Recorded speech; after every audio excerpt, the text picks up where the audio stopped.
Temos falado de insanidade, de loucura, de distúrbio.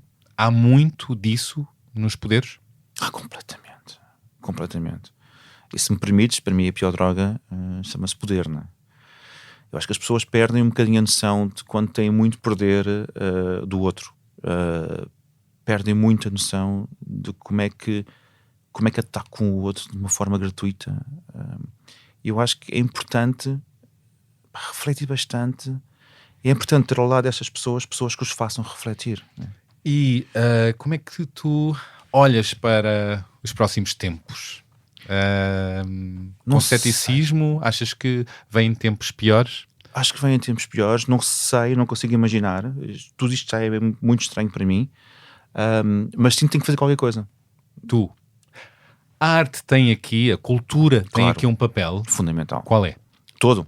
A arte e a cultura, todo o papel fundamental para mostrar e demonstrar de forma artística, incisiva e por vezes agressiva a arte, demonstrar à comunidade e à comunidade política as vontades do povo ou de quem queiras dentro desta democracia. Onde fores, por onde vais, sente os pés onde pousas. Se alguém disser coisas más, diz que não ouças. Vê a beleza das pequenas coisas, a beleza das pequenas coisas, a beleza das pequenas coisas, a beleza das pequenas coisas. Uma conversa com Bernardo Mendonça.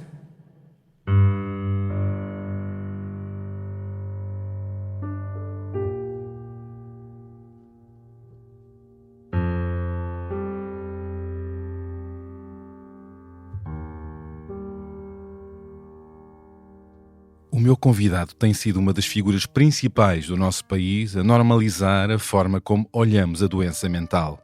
E um dos pioneiros a usar a arte como ferramenta para libertar as pessoas do rótulo da doença e do que lhes é colado à pele pela sociedade desde o primeiro diagnóstico.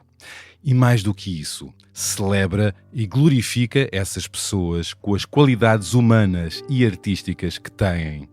Falo do curador e diretor artístico Sandro Rezende, que há 25 anos começou por dar aulas de artes plásticas no Hospital Júlio de Matos e desde aí passou a sentir esse lugar como segunda casa. Consta que o atraiu naquele lugar foi a possibilidade de desenhar corpos deformados ou fora da norma, mas acabou tomado pelo caráter genuíno das pessoas que ali se tratavam e do potencial artístico de algumas delas. Por isso, Sandro afirma que o Júlio de Matos foi a sua segunda educação. Por que é que será? Vou perguntar. O que é que mais aprendeu Sandro com as pessoas que lá encontrou? Foi há 14 anos que Sandro Rezende cofundou, com José Azevedo, a Associação Artística P28 e a Galeria de Arte no Pavilhão 31 do Júlio de Matos, onde passou a ser o diretor artístico e o curador de inúmeras exposições e projetos que uniram o trabalho de artistas contemporâneos consagrados, tanto portugueses como internacionais, com as obras de artistas residentes numa unidade de saúde mental. O resultado não podia ser melhor, porque nessas exposições, sem se olhar para a folha de sala, ninguém conseguia dizer quais os trabalhos eram de artistas residentes do hospital e quais seriam dos artistas mais consagrados. De mestre. E mais recentemente, em março de 2019, Sandro ergueu com o mesmo amigo José Azevedo outro projeto revolucionário. Deu-lhe o nome de Manicômio. Um projeto de insanidade e liberdade, mas também de inovação e criação, que tomou a forma de uma galeria de arte bruta que começou num espaço de coworking no Beato, com o propósito de promover os trabalhos de artistas contemporâneos com doença mental e de lhes dar dignidade e reconhecimento fora dos muros dos pavilhões hospitalares, lado a lado com outras pessoas e empresas. Porque bem sabemos que o futuro passa pela mistura, valorização, normalização e aceitação das doenças de foro mental, sem estigmas e guetos.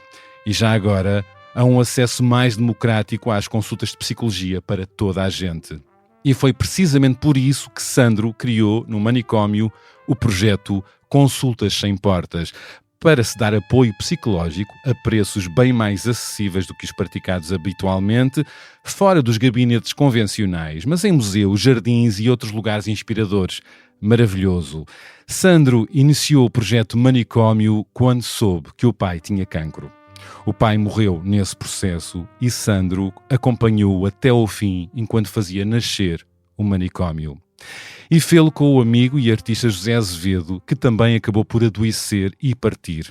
Por isso, este projeto não é só de arte, mas de muitas lutas e ligações emocionais. Vamos falar disso. Mas sobre isto importa dar conta que Sandro Rezende deixou há pouco tempo a direção do manicômio para se lançar a um novo projeto criativo e artístico à escala mundial, a que vai chamar Misfit, desajustado. Mas Sandro pode explicar-nos melhor o que vem aí. E que mais? Sei que Sandro Rezende é consultor em direitos humanos em empresas, onde tenta fazer a diferença. É pai do Sebastião e da Alice, a sua grande paixão. É colecionador de livros censurados pelo Estado Novo. Tem relíquias, meu Deus. E pasmem-se, durante uma época trocou cartas com Yoko Ono, a artista viúva de John Lennon. Vou querer, claro, que me fale como é que isso aconteceu, pois... Sei também que Sandro se desloca numa bicicleta dos anos 60, de Caxias, onde mora, até ao Chiado, que adora ouvir música de jazz japonesa dos anos 70 e que demora 1 hora, ouviram bem, 1 hora para tirar café da maneira mais craft, artesanal. São as chamadas bicas lentas para um prazer mais demorado. Agora pensem. Sandro disse-me também que não gosta de políticos, mas gosta de política e do lobby positivo. Ou seja, gosta de criar políticas de melhoramento, pensar na resolução de problemas e transformar em oportunidades. E eu pergunto, será que um dia ainda vamos ver Sandro num cargo político ou num governo? Vamos ver. Vamos ver também onde é que vai esta conversa, certo que com alguma loucura e desarrumanço, porque assim é que é bom e de verdade. Olá, Sandro Rezende, bem-vindo ao podcast A Beleza das Pequenas Coisas. Olá, obrigado. Estou assim um bocadinho, não sei o que é dizer depois da tua apresentação. Muito obrigado por estar aqui. Obrigado, vamos saltar juntos? Vamos, claro, sim. Bora. Vamos. Quão fascinante é sermos capazes de criar aquilo que imaginamos. Transformamos ideias em invenções, sonhos em projetos, viagens em aventuras. Como fez o escritor e aventureiro Antoine de Saint-Exupéry, inspirando geração após geração com o encanto da possibilidade. Como fez a DS Automobiles, criando uma coleção exclusiva em sua homenagem. Cada automóvel, uma história. Cada linha, detalhe e funcionalidade, uma lembrança da verdadeira beleza da condução. Criarmos o nosso próprio caminho. Dê forma à sua imaginação. Descubra os novos DS3, DS4 e DS7. Coleção Antoine de Saint-Exupéry em dsautomobiles.pt ou agende uma visita numa DS Store e deixe-se inspirar. Este teu longo caminho de olhar os artistas e criativos como pessoas e não pelos seus problemas ou doenças mentais ou pelo seu status quo tem mais de 2 décadas, não é? E tu falas do Júlio de Matos como a tua segunda educação. Porquê? Tenho ponderado bastante nisso, se queres te diga, Bernardo. Teve a educação dos meus pais, claro que tem todo o meu valor para mim. Tens a educação académica? Tenho a educação académica e foi precisamente numa altura onde estava a fazer um trabalho sobre o reconhecimento do eu perante o outro. Portanto, nós supostamente éramos reconhecidos porque existe o outro, que nos dá um feedback para nós existirmos. Que vou parar a um concurso que vi no jornal, penso eu, sobre aulas de cerâmica no Hospital Júlio de Matos. A verdade é que eu nunca não percebo nada de cerâmica, nunca percebi nada de cerâmica. E a minha intuição de concorrer, e concorri, e ganhei, e fiquei apurado para trabalhar no Júlio de Matos, foi como é que eu posso tirar partido daquelas pequenas deformações físicas que não são físicas, que vêm da mente. De uma forma completamente egoísta, eu queria usar aquilo para o meu trabalho artístico. Procuravas modelos? Procurava perceber porque é que o corpo se movimenta de maneira diferente através da mente e depois usar esse trabalho para o meu trabalho artístico e claramente também desenhar algumas pessoas que poderia desenhar para isso. Felizmente era um rapaz novo, não pensava muito bem, e felizmente o Júlio de Matos deu-me uma lição de vida, foi: não faças isso, não sejas palerma, estás completamente errado, e aprende comigo. Portanto, o que eu aprendi ao longo destes 25 anos, aprendi várias coisas. Aprendi a não ter medo de ser ridículo, que é uma coisa que eu cada vez mais adoro. É um valor, não é? É inacreditável. Eu acho que liberta, não é? É mais do que liberto. Tu não procuras nada. Tu és tu próprio, independentemente se o outro gosta, se não gosta, se quer, se não deixa de querer. O outro não existe, deixa de existir a alguma determinada altura. Isso foi uma das lições que eu aprendi, como 3 delas que para mim são fundamentais. O ser autêntico, e é muito difícil tu seres autêntico. Muito difícil. Muito difícil. Nesta sociedade que vive de máscaras, difícil. Não é? E de códigos. Muito difícil. Portanto, ser honesto, mais fácil, se tiveres os teus direitos cívicos e arrumados na tua cabeça, que podes ser honesto. E depois que para mim era completamente difícil, o ser, que é ser especial. Ou és ou não és. É aquela coisa quando tu tentas ser especial e tu notas que esta pessoa está a tentar e forçar algo que nunca será, né? Pronto. E essa aprendizagem foi constante, foi diária. Eu trabalhava das 9 às 5 no Hospital Júlio de Matos, portanto eu aprendi isto diariamente durante 20 anos. E foi difícil, não é? Numa primeira fase foi tormentoso para ti, não é? Porque tiveste que lidar com uma realidade, a palavra desafiante é pouquinha, não é? Para o que lidavas com, não é? Vou usar aqui uma palavra que não se deve usar. Apanhei várias estaladas de vida, né? Aprendi claramente o que é o sofrimento humano, aprendi claramente que a doença mental não é charmoso, de maneira nenhuma. Nós não podemos usá-la como uma coisa da moda, é uma doença que traz muito sofrimento. Muita dor. Nós conseguimos lidar com ela e conseguimos trabalhá-la, mas é uma doença que traz muito, como qualquer doença que traz, né? Não podemos diferenciar das outras doenças que existem, só uma doença. E aprendi que as histórias de vida que as pessoas estavam dispostas a contar-me.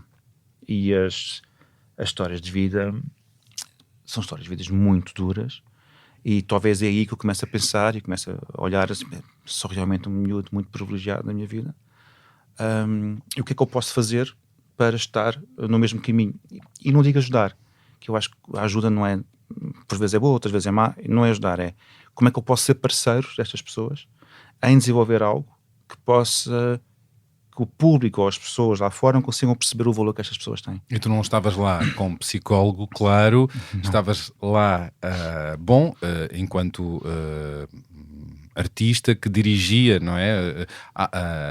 As aulas. Tu começaste até na terapia ocupacional. E como é que deste essa guinada, essa viragem para um lado mais artístico das pessoas que foste acompanhando? A terapia ocupacional continua a existir, portanto é um processo muito ocupacional, por vezes um bocadinho paternalista, mas é um processo importante dentro de um hospital psiquiátrico. Acho que pode ser muito melhor, com certeza. E o processo foram posto pessoas dentro do ateliê. Era um ateliê que não tinha na altura material para pintura, tínhamos a falar papéis de fotocópia e canetas normais de filtro. Tudo muito rudimentar. Portanto. Tudo muito rudimentar, porque não era valorizado o trabalho que se fazia, mas era assim um processo mais ocupacional e de ocupar o tempo, né? Pronto, uma mandala atual. E nesse processo o que é que acontecia? As pessoas desenhavam, pintavam muito livremente, sem temas. Eu comecei a introduzir algum diálogo com eles, mas nunca impondo qualquer tipo de tema. Começaste a levar materiais? Comecei a levar materiais meus, e comecei a perceber no valor que estava alguns trabalhos, não todos, porque esta coisa da saúde mental e arte está muito interligada, não é bem verdade. Pois é. Portanto, começaste a perceber que entre o grupo de pessoas que estava à tua frente existiam algumas pessoas com qualidade artística. Exatamente. No traço, na forma de olhar. Em todo o lado, na forma de expressão, da forma como olhavam um papel, como trabalhavam um papel. Aquilo tudo me fascinou, e achei que isto tem mais do que potencial para estar numa galeria de arte. E na altura, como trabalhava com galerias e com projetos artísticos, levei esse trabalho à galeria de arte. Alguns desses, não é? Alguns deles, e como foi dito, a seguinte frase, e esta frase foi importante para fazer o meu processo de trabalho, foi, opá, os trabalhos são porreiros, pá, mas é feito por um maluco. É feito por um maluco. Portanto, bloqueou-me a porta pela sua doença, não pelo seu valor. E eu olhei para o galerista na altura, disse, muito bem, então vamos já fazer isto de outra forma. Como havia alguns pavilhões de veludos dentro do Hospital Júlio de Matos, o que é que eu fiz? Convidei colegas meus de fora, artistas, pá, aí 30, juntamente com cerca de 20 a 30 pessoas do Hospital Júlio de Matos, juntei-os todos numa grande exposição chamada 21C. 21C, isso foi quando? 2000 e muitos. 2000 e muitos? Foi há muitos anos. Provavelmente mais de 20. Portanto, 2000 e poucos, querias dizer? 2000 e poucos, desculpa, sim. 2000 e poucos? Minha dislexia em grande. E juntei, e aliás, o convite é muito engraçado, devia ter trazido para te mostrar. Era uma caixa de comprimidos. Eu tinha o nome dos artistas e a bula tinha a formação toda sobre a exposição. Pronto, o convite era maravilhoso, devia ter trazido isto para trazer. E juntava grandes nomes da arte. Cabrita, Joana Vasconcelos, as coisas todas. Acho que a Joana não, mas outros. Acho que a Joana sim, até, se queres que me diga. E juntámos todos e nunca identificámos quem era quem. Portanto, o que valia era sempre o valor. Portanto, era uma prova cega, usando essa expressão livre, de arte, e essas pessoas das galerias de arte com os seus preconceitos, que são os preconceitos da sociedade, nem mais nem menos, ali foram ver arte. E o resultado foi que não se conseguia perceber as obras de quem eram, se era de profissionais consagrados, artistas consagrados, ou de artistas residentes do hospital, não era? Perfeito, foi isso mesmo. Portanto, o valor sobressaiu, começámos a ter muitos visitantes, muita procura da parte da comunicação social, o que foi ótimo, porque eu usei a comunicação social, entre aspas, para pedir material, né, ao hospital. Pois. Depois o hospital começou a perceber, espera aí, isto tem interesse. E tem visibilidade mediática, pronto, então vamos apostar nisto. Pronto, é uma das vias. É uma das vias. E comecei a ter material bom e comecei a desenvolver outro tipo de material. Eu apanhei aqui nomes como Amir Kusturica, o Cabrita Reis, como disseste, Jeff Koons, George Mulder, que, com obras que se misturaram com artistas como Anabela Soares e os seus monstros. Que maravilha! Quando for grande vou querer ter um monstro da Anabela Soares. A história da Anabela é inacreditável. Não é? Maravilhoso. E a Cláudia R. Sampaio e o Pedro Ventura, não é? Já agora fala-me da história da Anabela Soares neste processo de começares a juntar e a casar, entre aspas, as obras dos tais artistas do Júlio de Matos com artistas consagrados. A Anabela é um caso muito simples. A Anabela trabalhava numa lavandaria dentro do próprio Hospital Júlio de Matos, que era uma espécie de um projeto protegido. Portanto, vou usar estas palavras que eu não uso no dia a dia, só para nós identificarmos, que era um doente a lavar a roupa de outros doentes. Pronto. E a Anabela era paga para fazer esse serviço. Era um trabalho protegido que existia há muitos anos atrás. Eu estou a passar nesse corredor e vejo um peluche de um cavalo feito com fronhas. E anatomicamente era completamente imperfeito, esteticamente era perfeitamente maravilhoso. Eu disse, mas quem fez isto? E a Anabela fui eu.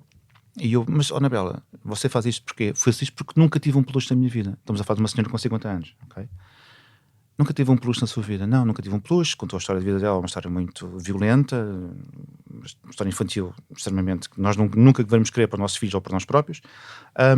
E eu disse, Anabela, tem mais? Tenho mais porque uso. Portanto, ela usava as fronhas da almofada dela para fazer peluche que nunca teve na vida. Todo o processo é muito bonito. É triste, mas bonito. Então era um artista a reconhecer o valor de outro artista.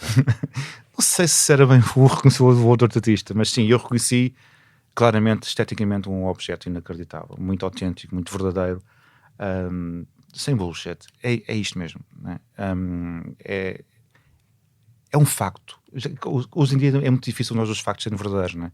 Exato. E quando a gente olha para aquele objeto... pós-verdade, com este conceito horrendo. Exatamente. Portanto, e cada vez mais que o facto começa a ter muitas dúvidas na nossa democracia, aquilo era um facto completo. De facto que era bom. Era bom, era honesto, era autêntico, era especial. Não é? Pronto. E eu digo à Anabela para trazer mais, ela traz mais, todos eles incríveis. Mas eram animais? Eram animais que ela via, porque ela teve o castigo que a mãe lhe dava, era ficar enfiado num galinheiro durante 2 ou 3 dias sem comer, com as galinhas mortas. Portanto, todos aqueles monstros que nós vimos na Anabela são de facto objetos de companhia. os monstros que nós vimos. Portanto, é porque era a realidade dela. Quando dizes monstros, para quem não conhece a obra da Anabela Soares, a Anabela Soares cria monstros com vários materiais, nomeadamente com argila, não é? Sim, cerâmica. Com cerâmica, e são fabulosos. São fabulosos. Pesquisem estas esculturas da Anabela Soares, que também trabalha noutros materiais. Até bordados, borda estes monstros. Mas voltando a esse lugar, a esse momento, a esse tempo, tu olhaste para aqueles peluches feitos com fronhas de almofadas e percebeste que temos aqui uma artista. Temos. Com uma assinatura muito própria. E autêntica, não é? Autêntica, especial, honesta, e claramente no mercado que existe em Portugal eu continuo a achar a Anabela uma artista fantástica. Eu acho que devíamos reconhecer mais a Anabela daquilo que já reconhecemos. Devíamos. E a Anabela Soares não é uma das nossas, reconhecida como uma das nossas maiores artistas em Portugal porque ainda é rotulada como tendo uma doença mental? Porque ainda tem esse rótulo, sim. Porque ainda tem esse rótulo. Eu sinto isso ainda muitas vezes. Sinto muitas vezes isso. Ainda sentes? Sinto, claro. E acho que vamos sentir. Viajando até esse tempo, viste esses peluches, essas culturas em fronha, não é? Chamemos assim. Uhum. E então? Então, perguntei a ela qual era o animal de estimação que ela mais gostava de ter em peluche. E ela disse-me um teddy bear, um urso. E eu disse, fantástico, então vamos fazer um urso, Anabela. Sandro, mas eu trago as fronhas. Não, urso, bora fazer um urso à sério. Nós temos agora uma exposição com vários artistas brasileiros, uma exposição internacional. Eu gostava que a Anabela participasse com as suas esculturas. Eu digo aqui as esculturas porque a mim o urso parece-me claramente escultórico. Bora fazer um urso. E ela disse, vamos fazer o urso. E em combinação combinámos fazer um urso com 6 metros de tamanho, usando cobertores do Hospital Júlio de Matos Antigos. Pronto. E depois tive uma aventura de ir à Pollux com duas ambulâncias cheias de esponja, para buscar esponja para encher o urso. Foi assim uma aventura ótima. Foi uma aventura ótima. E o urso há pouco tempo esteve no Mate também, na recepção, uma peça que toda a gente tira fotografias. Para mim é um ícone, se queres que lhe diga, da parte da saúde mental em Portugal em arte. Acho que aquele urso deveria estar num museu grande. É a minha opinião. Como é que se chama essa obra? Acho que chama-se Urso mesmo. Urso. Sim. O urso mesmo, foi a grande projeto dela. E depois a seguir vem uma exposição com o Imi Kusturica, na altura com o António e com o Pau Branco do Festival Death Fest, e o Kusturica levou uma peça dela para entrar num filme. Não sei se entrou, se não entrou. Houve este plano grande. O Kusturica esteve na inauguração com ela, comoveu-se. O processo da Anabela é muito interessante. Temos mata de fotografias com o Kusturica agarrada às pessoas todas. Era um trabalho de escultórica sobre o gato preto e gato branco, o filme, e foi um processo incrível, e é daí que nasce aquelas esculturas de cerâmica mais conhecidas da Anabela, que ela depois vem desenvolvendo ao longo deste tempo todo. Que maravilha. Temos aqui um exemplo de uma artista que estava invisível, não é? Estava invisível. Nos corredores do Júlio de Matos, não é? Sim, sim. E ela explica um pouco vários artistas que foste incluindo e convidando para expor na P28, não é? Na altura na P28 e depois mais tarde no pavilhão 31. No pavilhão 31. E foi um processo que foi abrindo portas às galerias, este processo? As galerias, eu acho que as galerias usam-nos ou começaram a usar por duas razões muito específicas. Uma delas porque a saúde mental estava muito na moda, era importante ter um projeto desses. Outro deles, claramente, pelo valor que aqueles artistas têm. Assim, é um balanço. É um balanço e cabe a nós, P28 ou Manicômio, saber lidar com isto e saber negociar bem, negociar entre aspas, com as galerias o que é que vamos apresentar e como é que vamos apresentar e como é que vamos falar do processo. Cada vez mais para mim é muito importante a semântica do que nós usamos estas palavras e como é que usamos estas palavras, né? Portanto, as galerias ou as marcas que trabalham connosco estão mortinhas para dizer que é um responsabilidade social, saúde mental, são coitadinhos, são doentinhos, estamos a fazer aqui estamos a apoiar os chamados coitadinhos. Pronto, exatamente. E o que eu faço é, numa luta muito forte de punho, dizer não, nós acrescentamos. E você tem que olhar para esse acrescento. Nós estamos a acrescentar valor à marca, a marca recebe dinheiro e nós também recebemos dinheiro com isso, não é? Com qualquer pessoa que trabalha no dia-a-dia. E estas pessoas têm valor e têm um valor artístico. Pronto. E proibir usar as palavras doente, coitadinho, utente, essas palavras todas. Pronto. Por isso é que o manicômio foi muito importante, esta mudança de paradigma, porque há esta luta constante, muito cansativa, Muito cansativa. de lidar com todas as pessoas neste meio. É, estou a sentir na tua expressão. Fala-me então, qual foi o gatilho, a razão para surgir o manicômio? Manicômio, que já a expressão, a palavra, é uma ótima marca, é uma provocação, não é? É uma provocação, e agitar um pouco, ou ressignificar um pouco o peso histórico que a palavra manicômio tem, não é? O manicômio veio de um livro que eu li, um livro brasileiro de 1900 e qualquer coisa. Dizia Manicômio, terra dos artistas e vanguardistas. Olha. Portanto, maravilhoso. Eu olhei para aqui, isto é Uau. maravilhoso. Isto é maravilhoso. E qual era o problema, que não era bem um problema, qual é a situação que me chateava um bocadinho dentro do Júlio de Matos? Um hospital público é para curar, é para resolver um problema, é para a pessoa vai-se embora, não é? Pronto. Quando nós começámos a trabalhar com estas pessoas e estávamos a desenvolver um produto e um trabalho mais consistente, aquela pessoa tinha que ir fazer a sua vida, tinha que ir trabalhar para um sítio, tinha que governar-se como qualquer outra pessoa, não é? E enfrentava a sociedade com todas as dificuldades e com o tal rótulo, não é? Pronto, e qual era a grande questão? A questão é que a descompensação, quando a pessoa fica outra vez doente e volta outra vez para o hospital, era muito rápida. Porquê? Porque não havia um apoio financeiro, psicológico, de apoio constante àquela pessoa, não é? E também não poderia haver, porque o hospital são ciclos de passagem, de cura e de saída, não é? E de apoio de vida, dizes tu, não é? De acompanhamento. Acompanhamento. E o manicômio, quando eu pensei no manicômio, pensei, olha, eu tenho que fazer isto para acompanhar estas pessoas. Constantemente. Isto, o manicômio começa em 2019, não é? Deve ter sido começado a pensar antes, não é? Sim, não conseguia fazê-lo antes porque estávamos com vários projetos de arte chamados Contentores, estávamos a expor na Tate Liverpool, estávamos a fazer um projeto muito grande de arte pública, que é uma coisa que eu adoro. Em contentores, não é? Em contentores marítimos, sim, e depois em outdoors e outros objetos de muita arte pública.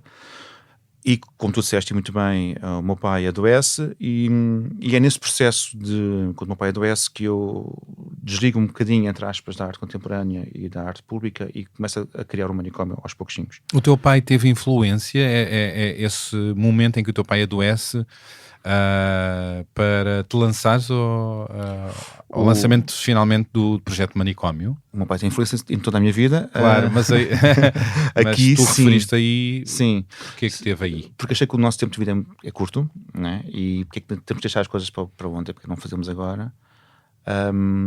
E é muito curioso que eu recebo o prémio de mérito do SNS.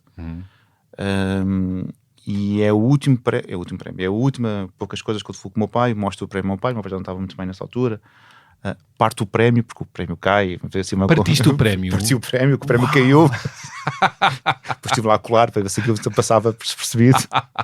Mas como tu acho que já começas a conhecer, não ligo muito para terminar prémios, mas foi um processo, para ele foi muito importante aquele prémio, porque o meu pai sempre acreditou, mas não era uma pessoa para as artes. Não, pá, Sandro, arte, pá. Vais-te enfiar na arte, pintura, pá. Aquelas coisas todas. Disparate, eu chamo de disparate. Disparate, exato. Portanto, tive que provar também ao meu pai e à minha mãe que era uma via. E sentiste validado nesse momento pelo teu pai? Isso teve muita importância para ti, certo? Teve muita importância para mim, claro que sim.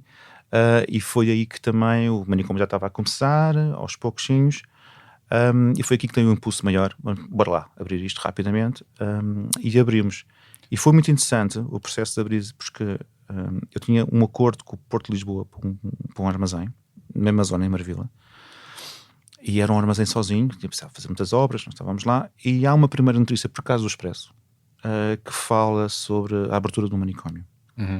E eu estou a almoçar com o Zé Azevedo, o meu colega e meu amigo de sempre, né?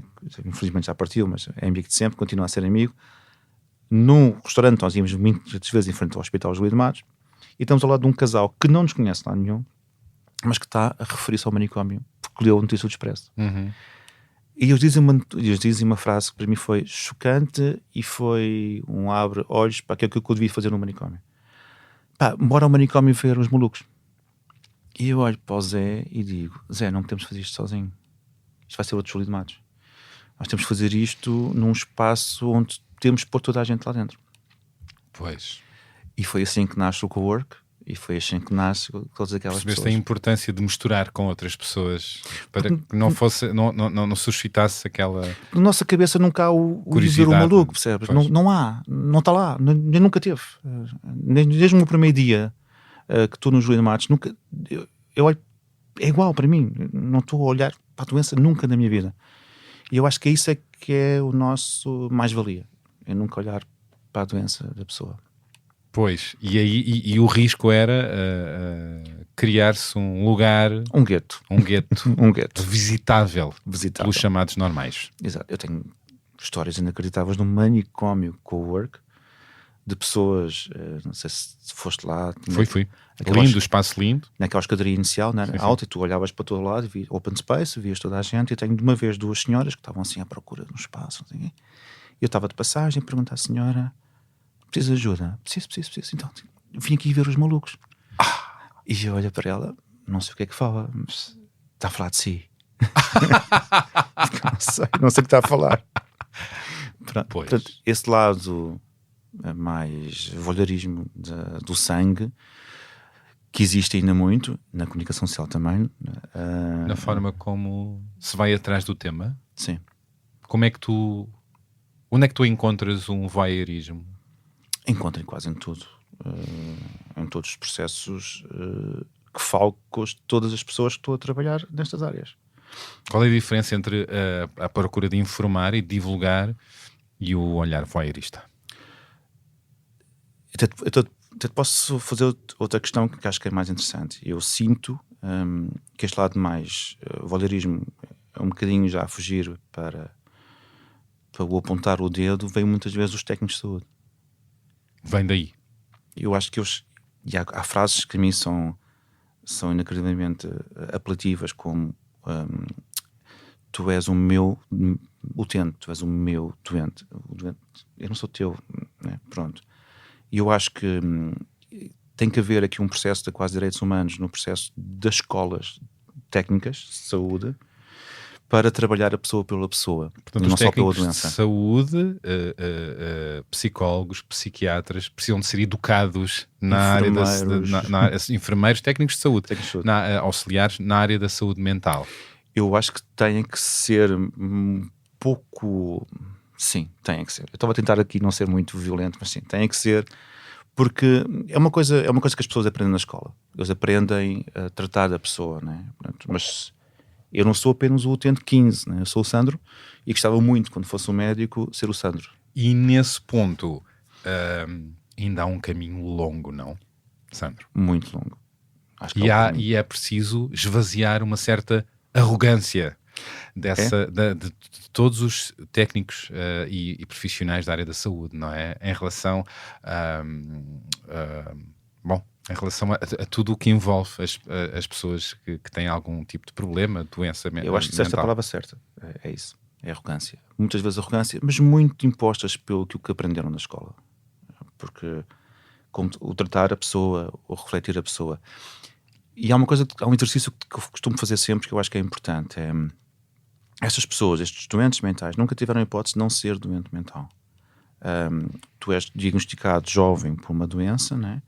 A tua família vai dizer que tu tens uma doença, tens que ir ao médico, vamos tratar-te, tu és doente, tu és especial, né? Especial num sentido mau, né? Pejorativo, né?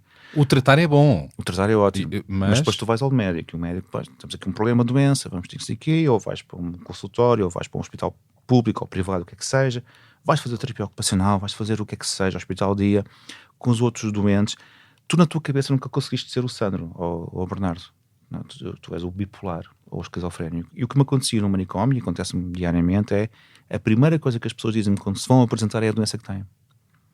E não sendo um médico, não me serve para nada. Não é? Porque foi assim que foram educados também essas pessoas, não é? Voltando a falar do manicômio enquanto conceito, é um espaço de artistas. O que os une também é um olhar e uma qualidade artística, e terem tido algum problema ligado à doença mental. E também é um lugar que permite que ganhem dinheiro, não é? Através da sua arte e levar a sua arte mais longe, não é? Perfeitamente. Portanto, o manicômio faz uma coisa que devia muitas instituições fazer, devia haver muitos manicômios em Portugal, que traz dignidade, seja ela financeira, social, artística e humana. E acreditem que a dignidade financeira é muito importante para a área da saúde mental, como qualquer pessoa, não é? Portanto, eu digo isto a toda a gente, independentemente tenha ou não tenha doença mental, se te der dignidade, Bernardo, social, humana, artística e financeira, tu não vais ter nenhum problema de saúde mental, com certeza, não é? Porque tu estás feliz a fazer o trabalho que tens, estás recompensado pelo trabalho que tens a tua dignidade e tens o teu projeto. Isso é o mais importante. Portanto, eu acho que isto é o que o manicômio faz. Estamos aqui a falar várias vezes do preconceito que a sociedade tem sobre este tema, e a questão impõe-se também quanto ao manicômio, que já tem 6 anos de existência. Quando é que uma pessoa, artista do manicômio, passa a ser olhada como artista pela sociedade e não é referida primeiro e acima de tudo pela sua doença? Acho que já temos casos óbvios disso, a própria Anabela, apesar já a Cláudia, com certeza, a Joana, Cláudia com certeza, Sampaio. a Micaela, temos vários trabalhos. Ou seja, É possível. É possível. É possível. É possível dissociar-se, e vocês são a prova disso, dissociar o artista, a artista, da sua doença. Com certeza. Porque as pessoas não são a sua doença, não é isso? Perfeitamente. Se bem que é uma luta constante isso, não é? É uma das lutas do manicômio tua, não é? É uma luta constante, mas também é uma luta constante das pessoas que lá estão, dos artistas. Pois. Até que ponto, até onde é que tu consegues, como artista, e tendo toda esta passagem pela doença mental imposta, pelos familiares, o que é que seja, como é que tu podes olhar para ti e não ser da tua própria doença? E há cada vez mais procura e conhecimento do projeto manicômio. Há muita procura, há uma lista de espera gigante para os artistas entrarem dentro do projeto. Há uma escolha, há uma curadoria. Há uma escolha, uma curadoria. Portanto, claro que as pessoas ficam estão muito zangadas comigo. Porque é um ato de coragem mostrar um portfólio. E, enquanto artista que fui, mostrar um portfólio a alguém é um ato de coragem muito forte. E o que é que te faz escolher X, a pessoa X e não a pessoa Y? O artista Y e não o artista X? É a mesma história da Anabela. Tu olhas e percebes que é autêntico, que é verdadeiro, que é aquilo mesmo, que é um facto, é um bom, pronto. Mas não quer dizer que não se possa lá chegar. Há trabalho desenvolvido que se possa lá chegar. E isso é muito importante ver. Vou dar o caso da Joana, ela claramente não se importará de falar sobre isto, mas os primeiros trabalhos...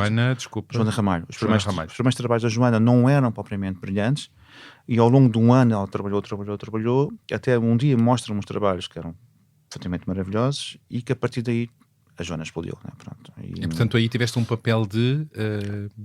Sim, gosto, faz mais, faz menos, faz o que quiseres. De uma espécie de mestre, acompanhante. Uma muleta. Uma muleta. Uma muleta. Sim. Uma muleta, uma ferramenta. Eu acho que as pessoas que estão no manicômio, que têm que estar no manicômio, têm que ser ferramentas muito úteis. A saúde mental é um assunto cada vez mais falado, e a doença mental. A pandemia ajudou, claro, muito nisso. Mas o preconceito, o estigma e a resistência em relação à doença mental permanece, não é? Em que ponto é que estamos quanto a este tema? Estamos um bocadinho melhor, estamos mais atentos, mas estamos longe. Sinto que ainda estamos longe. Longe de quê? Longe de haver uma normalidade, entre aspas, que é uma palavra que eu não gosto, né? Normal, em olhar para a doença mental como qualquer uma doença que possa ser tratável, recuperável, diagnosticável, terapêutica. Sinto que existe uma procura maior, sinto que as pessoas procuram mais um psicólogo, mais um psiquiatra, que é maravilhoso. Sinto que é como ir ao dentista ou como ir a um fisioterapeuta, o que é que seja, quando há uma dor a gente vai. Sinto que há menos vergonha de falar sobre isto. E menos vergonha entre os géneros? Menos vergonha entre os géneros. Porque havia mais vergonha da parte dos homens, não é? Dos homens. O homem não chora, não é? Exato, continuamos com essa do homem não chora. Está melhor, o homem já chora, já pode chorar. E já pode mostrar fragilidades, não é? Quer dizer, mais ou menos. Já deveria. Já deveria. Há muitos anos mostrar fragilidades, mas continua Continuamos um caminho longo. E o caminho longo também tem muito a ver com os preços. Esta é a mesma coisa que ir ao dentista e eu pensei logo, bom, não é? Ir ao dentista ainda assim é mais acessível muitas vezes, não é? Depende também dos tratamentos, que é que eu estou aqui a dizer. Mas as consultas são caras. São caras, são. Normalmente são longas, não é? São processos de muitas vezes de anos. E aqui, mais uma vez, vocês criaram este conceito de consultas sem paredes, com preços muito acessíveis. Não sei a quanto é que está neste momento. Penso que está a 35 euros, portanto é muito espetacular para os preços normais de tabela, que são muitas vezes o dobro, ou de 50 euros para cima, e também fora dos consultórios, das paredes, portanto em museus, em jardins, em espaços inspiradores. Fala-me disso. O processo foi muito simples, foi como tu disseste, e muito bem. Eu trabalhei por muitos anos como psicólogos e como psiquiatras dentro do Júlio de Matos. Eles maçavam-te, um pouco, não é? Exato, eu sempre dizia aos psiquiatras, é tão caro, para que é tão caro? E eu tenho que pagar a casa. É exatamente, Sim. basicamente isso. Mas há um psiquiatra, que é o João, e há uma psicóloga, que é a Isabel, que no início do manicômio, eles foram visitar o manicômio. E eu falei com eles, eu gostava muito de fazer isto. Eu gostava de criar umas consultas, onde quem escolhe vai ser consultado é a pessoa e não são vocês. Uau. Sem recepcionistas, com o vosso telefone direto, e vocês... todos em conjunto escolhem o sítio onde sejam consultados a um preço muito baixo. Pronto. E a sobrancelha deles concordaram. Subiu muito? Não, concordaram. E foi um espanto para mim eles terem concordado de imediato. E disse, eu alinho nisso. E o João e a Isabel são pessoas com uma cabeça muito arejada. E assim começámos um projeto piloto. As pessoas juntavam-se no sofá, falavam, tinham consultas normais. E de repente começa-se a crescer. Existe aqui eu falo com o João Pinheiranda do MAT para termos as consultas do MAT. Já está a Catarina dentro do manicômio, que desenvolve mais os projetos ainda mais. E existe aqui uma comunicação que nós íamos ter consultas no MAT. E nesse dia, eu lembro perfeitamente disto. A Catarina está a receber e-mails e começa assim, Sandra, anda cá. E estamos a receber pedidos, nunca mais acaba de pessoas para ter consultas. E a Catarina, estamos feitos, porque nós não temos técnicos suficientes para estas pessoas todas. Mas nesse preciso momento, os técnicos também estão a concorrer para ser técnicos. Portanto, as consultas sem paredes são consultas, mas para mim é um movimento. É um movimento de saúde mental muito interessante e muito bonito. Eu tenho várias discussões com muitos psicólogos e psiquiatras que estão dentro do projeto. Porque é um paradigma que se muda e um negócio que mexe, não é? Sim, e como é que tu consegues dizer ao psicólogo, ao psiquiatra, que não podes levar o teu consultório para a rua? O que é que isto quer dizer? Porque eu sinto que eles têm que estar desconfortáveis para criar inovação. Quem? Os médicos. A única pessoa que sabe o que é que vai ser a pessoa que vai ser uma consulta. E que vai decidir onde é que quer ser consultada, não é? Portanto, eu penso que o espaço em si tem que ser desafiado, seja um mate, seja um jardim, seja um museu, tem que ser desafiado com esta invasão destas pessoas. Os técnicos têm que se sentir desconfortáveis porque podem trazer mais inovação e outra forma de olhar. Outra forma de olhar. E a única pessoa que tem que sentir-se completamente confortável para mim tem que ser a pessoa que tem a consulta. Isto é um desafio, uma guerra que eu tenho sempre com eles. Eles dizem que não, que sim. O que é que isto traz de bom para a consulta? Eu acho que traz de bom toda a inovação que o técnico possa aprender deste processo. O técnico, psicólogo ou psiquiatra. O psiquiatra ou o psicólogo é forçado a desformatar? É isso? A pôr-se mais lá? A ter que...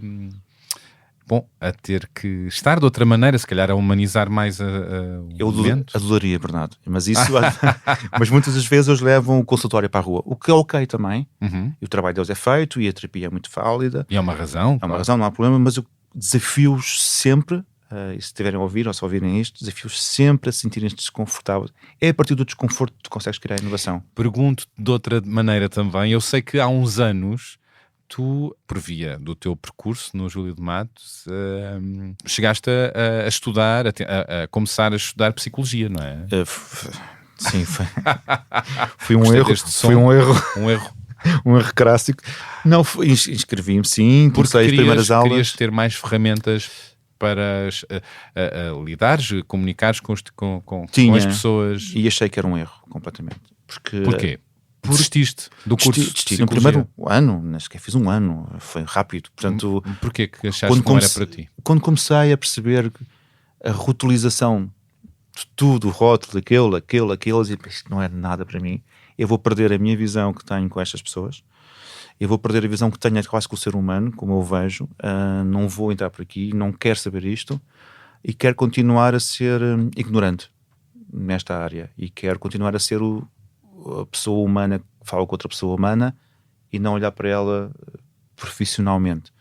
Então desisti rapidamente, acho que 2 semestres, 1 semestre, não me lembro, foi assim uma coisa muito rápida. Mas, enquanto curador, diretor artístico e fundador destes projetos que falámos, que envolvem estas pessoas com estes desafios na área da doença mental, tu tens um papel de escutador, não é? De grande escutador, não é? Que é paralelo,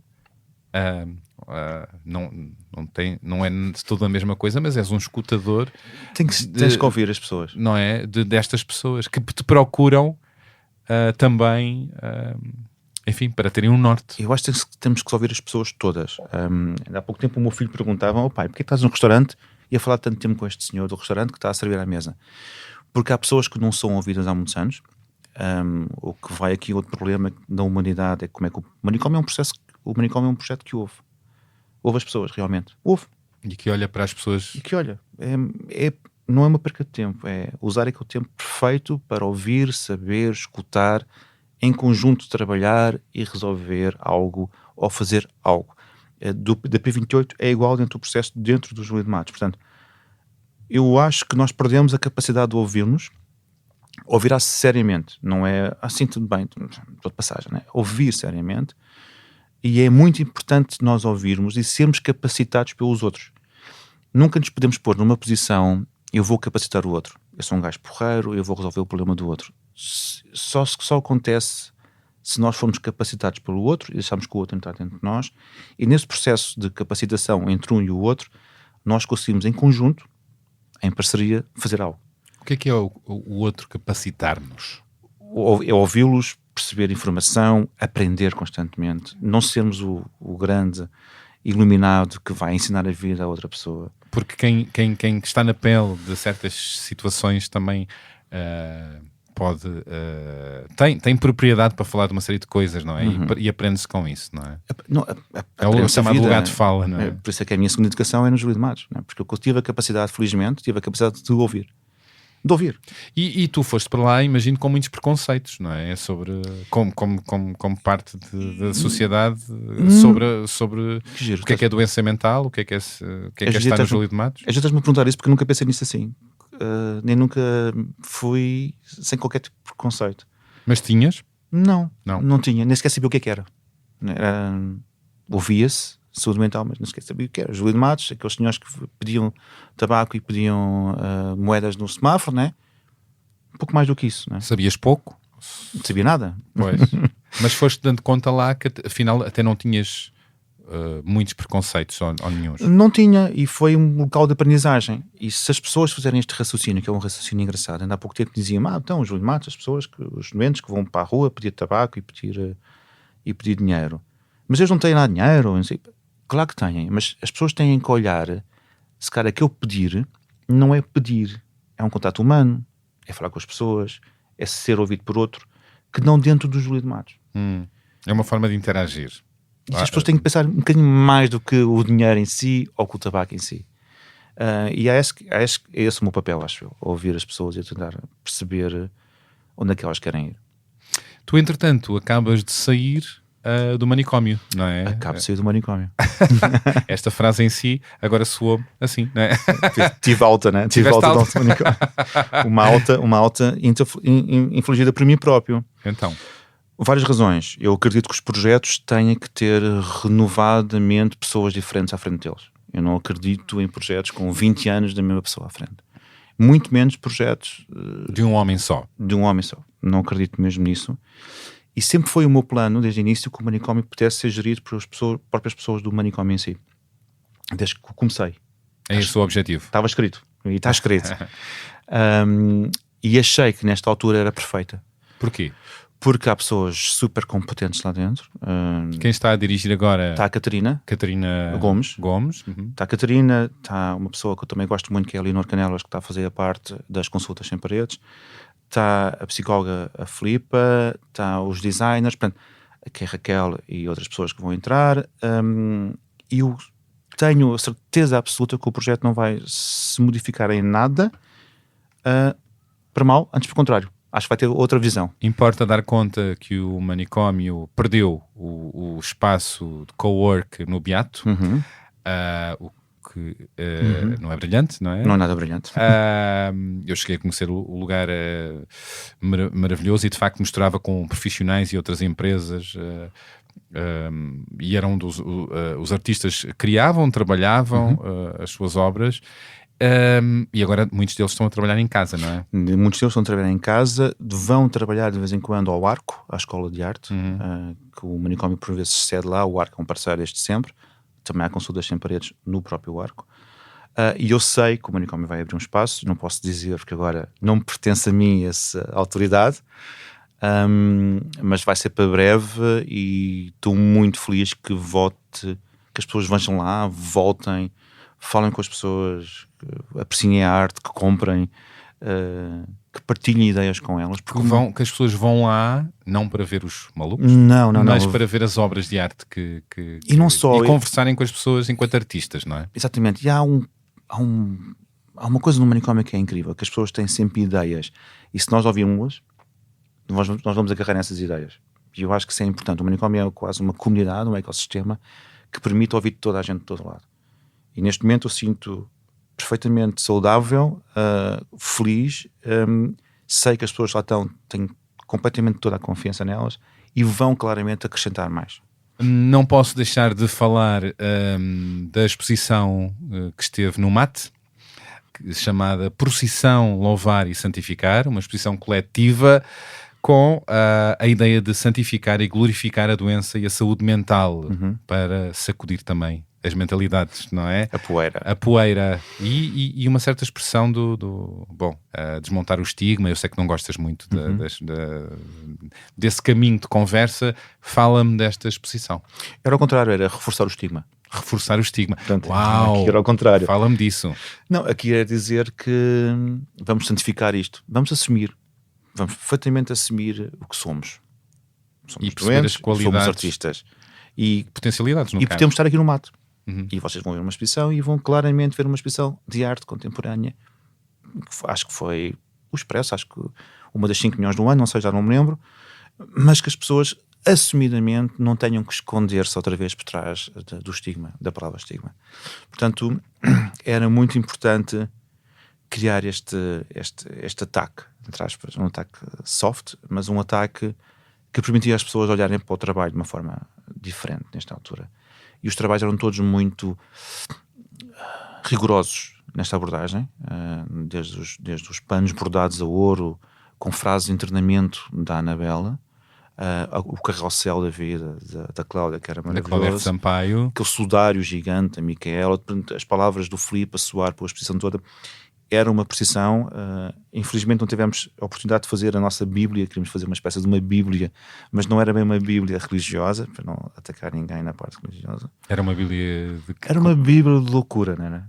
Como é que nós brincaríamos um bocadinho com aquelas frases célebres do vai à praia que isso passa, não é? E depois com algumas frases mais científicas. Portanto, era assim uma miscelânea interessante que nós queríamos fazer, mas acabámos por não fazer. Depois no futuro conseguimos fazer. Mas sempre foi uma exposição talvez a mais importante do manicômio, e foi inacreditável. E com uma magnitude ali no MAT. No MAT foi ótimo. Maravilhoso. E parabéns por isso. Tu também dás consultoria de direitos humanos a empresas. Dizes que és uma espécie de ET. Não é? Foi assim que eu fui rotulado. Ah, é? Pelo próprio CEO da empresa. Uma espécie de ET aqui dentro. Mas acrescentas imenso. Então? Não, é isso. É acrescentar. É olhar para os objetos de maneira diferente. É olhar não para o negócio, mas para as pessoas de maneira diferente. É trabalhar em básicos recursos humanos e diretores e direções humanas de uma forma coerente, limar e retirar toda a violência que existe moral dentro das empresas. Que vai Vai havendo por aí muita, né? A toxicidade, e olhar para os trabalhadores como pessoas, com para além pessoas, desde o mais pequenino ao maior, tirar quase os gabinetes aos diretores para interagir com as próprias equipas, acontece. Quais são os grandes problemas, já agora, que identificas na maioria das empresas que te incomodam e que é aí que tu gostas principalmente de mudar, de agir? Okay. Na maioria das empresas encontras principalmente o que é de menos bom? Encontro uma competitividade gigante. Parece que trabalham por silos, não se comunicam, não se falam, não trabalham rigorosamente, querem se evidenciar, né? Uma competitividade tóxica? Algumas vezes sim. Uma agressividade constante. Entre pares? Entre pares. Um descontentamento geral das empresas, das pessoas que lá trabalham. Que está ligado a uma descida de produtividade, muitas vezes, e frustrações. E há uma coisa muito mais interessante, e há histórias inacreditáveis que me perguntam das empresas, é aquelas frases, aquelas perguntas básicas, que é: como é que eu consigo tirar o burnout, né? Como é que eu resolvo o burnout? Pois, como é que eu resolvo? Portanto, assumidamente vai haver burnout, né? Que vai haver ou que estão a passar por, não é? Portanto, o tal esgotamento. E eu digo, olha, o burnout cura-se, né? Tens um preço a pagar, que é o tempo da cura, né? Mas tens pior do que isso, tu tens de que evitá-lo. E evitar é direitos humanos, recompensação justa, horários flexíveis, qualidade de vida fora da... E não é só isso. E não usar as pessoas apenas como pessoas que fazem o mínimo, que não participam ativamente nas decisões da empresa, que não participam ativamente nos projetos, que só são executantes porque têm que ser executantes e que ninguém lhes dá a palavra. E é muito importante, mais uma vez, que as pessoas sejam ouvidas dentro do processo de trabalho e que sejam, e há uma coisa muito importante, que as pessoas falam muito do propósito, eu gosto muito, mas eu gosto de uma coisa chamada pertença. As pessoas têm que pertencer àquele objeto, têm que pertencer à empresa, têm que pertencer à forma como querem lidar com a empresa e têm que pertencer na decisão. E a questão da desigualdade de género e outros vieses variados, que está relacionado com os vários ismos dos preconceitos, isso também é um problema nas empresas? Também é. Há uma grande preocupação que não seja, mas também o é. Aquelas empresas com quem eu trabalho, sim, há uma grande preocupação que não seja. Não me parece uma preocupação falsa, parece uma preocupação verdadeiramente, e há uma... Também porque há diretrizes internacionais para isso, não é?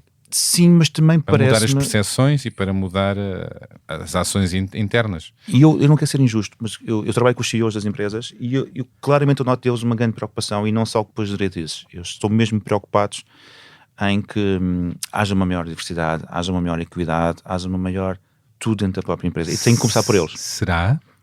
Parece-me que sim, não estou a mentir, mas tem sempre que começar por eles. Isso é a frase que eu digo. E eles começam, realmente começam. Aqueles com quem estou a trabalhar. Não há resistências? Óbvias. Eu estou aqui a ouvir no auricular que há. Óbvias. Até mentais, não é?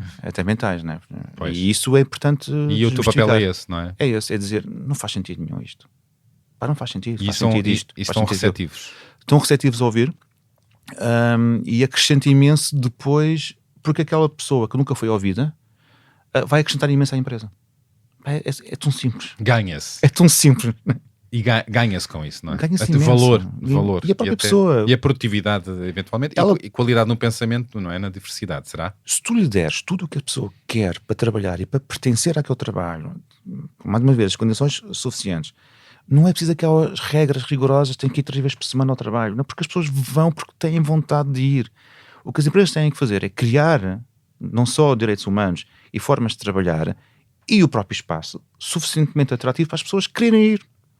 Agora, isso... Mas há a ideia de que os trabalhadores, se dá uma certa ideia, se dá o que os trabalhadores querem, a produtividade desce porque são todos uns mandriões, não é? Que não é verdade. Não é verdade. Portanto, ouvindo, escutando o que os trabalhadores pedem, a produtividade pode crescer, não é? Sim, as pessoas matam-se a trabalhar, completamente. Aquilo que eu assisto são pessoas completamente afogadas em trabalho, E a produtividade não ganha com isso. Não Até ganha porque nada. depois aos Perde. burnouts, as baixas médicas, isso está estudado, não é? Pelo mundo. Os burnouts é muito simples, né? E o que eu digo muitas vezes é, ok, tens um departamento de 5 pessoas, uma pessoa tem um burnout, né? Quem vai fazer o trabalho desta pessoa?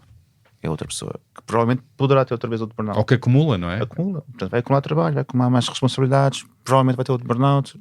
Não faz sentido. Vivemos numa sociedade em que a maioria das pessoas mata-se a trabalhar e não se mata a viver. Sim, mata-se a trabalhar. Por objetivos às vezes muito curtos, o que me aflige. Mas sim, a sociedade mata-se a trabalhar e algumas delas matam-se a trabalhar com medo da reação do outro, até do próprio colega de si, o que é estranho. Até para se sentirem Não é bem validadas e Sim. valorizadas. As pessoas têm vergonha de si mais cedo porque o outro pode olhar para ela e dizer estás assim mais cedo. Pois também há o presentismo. Não faz sentido Mesmo nenhum. que não façam muito mais, Faz sentido nenhum. estão ali para parecer, às vezes. É isso mesmo. Mais uma vez, é eu perante o outro. Né? O que é que o outro vai achar de mim nessa situação? É uma coisa muito portuguesa também, não é? Não que, obviamente, que estas questões obviamente andam pelo mundo, mas, bom, há países muito mais evoluídos neste sentido, que até é mal visto o presentismo, não é? Sim. É bem visto Os nórdicos, não é? os nórdicos, que é bem visto haver uma vida preenchida fora do trabalho, não é? E o trabalho ser feito em menos horas. E aqui em Portugal a cultura ainda é outra. A cultura preza-se mais, quanto mais horas extraordinárias tu fizeres, melhor. Né? E a saúde mental sai como daqui? Completamente deteriorada. E isso é constante. É constante. As pessoas estão muito frustradas, muito cansadas e muito frágeis. E o lado da reatividade é rápido. Pois, ficam malucas. Ficam malucas. Agora tenho um áudio para ouvires e seguimos. Começar por dizer que espero sinceramente que um dia possamos todos nós, a sociedade, reconhecer o valor de um Sandro Rezende, de tudo aquilo que ele tem feito, quer na área da saúde mental, quer na arte em Portugal. Porque de facto não há dúvidas que o Sandro é um pioneiro, é um revolucionário e é uma pedra preciosa dos nossos dias. Porque há muito tempo que eu aprendi, que eu sei, que os heróis muitas vezes não são aqueles que são logo louvados e glorificados por grandes feitos. A maioria das vezes os heróis são aqueles que passam incógnitos numa multidão, mas que vão lentamente semeando o caminho, pedrinha a pedrinha, lentamente, para uma sociedade e para um mundo mais justo.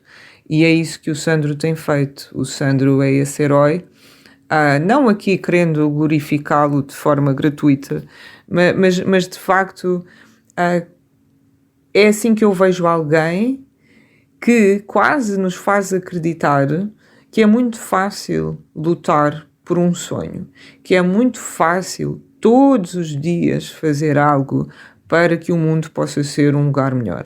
Não é fácil. Todos nós sabemos que não é fácil.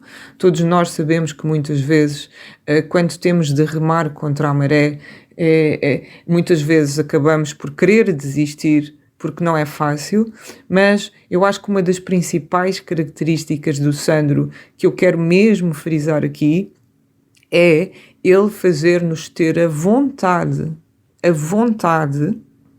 nem é só o acreditar, é a vontade de continuarmos então a lutar por um sonho, de continuarmos a tentar lutar por uma sociedade mais justa.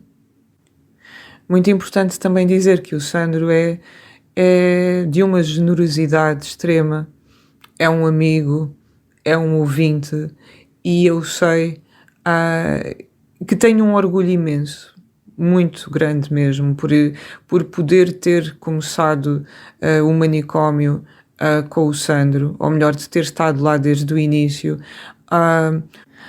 Obrigada por me teres dado essa oportunidade que mudou, sem dúvida, a minha vida. Obrigada por me teres ajudado a acreditar mais na minha pintura e por teres feito isso com todas essas outras pessoas que fazem parte do projeto, ajudá-las a acreditarem também. E E quero que saibas que podes sempre contar comigo para continuarmos na luta. Deixar aqui a pergunta se o Sandro tem já ideias para novos projetos na arte no futuro. Um abraço. Bom, acabámos de ouvir a poeta e artista plástica Cláudia R. Sampaio, que já aqui esteve, e que bom que foi a nossa conversa. É uma das artistas residentes do Manicômio e aqui deixa um olhar sobre o Sandro. Chama-o de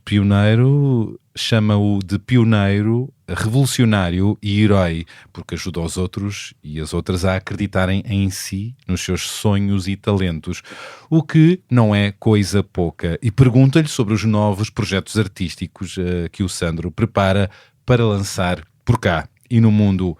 Vamos ouvir a resposta do Sandro na segunda parte desta conversa, que incluirá mais surpresas, as músicas que o acompanham, leituras, sugestões culturais, a explicação de como é que trocou cartas com a Yoko Ono e o que mais surgir na nossa conversa. Tudo para ouvirem a partir da manhã deste sábado. Botem play, partilhem e boas escutas.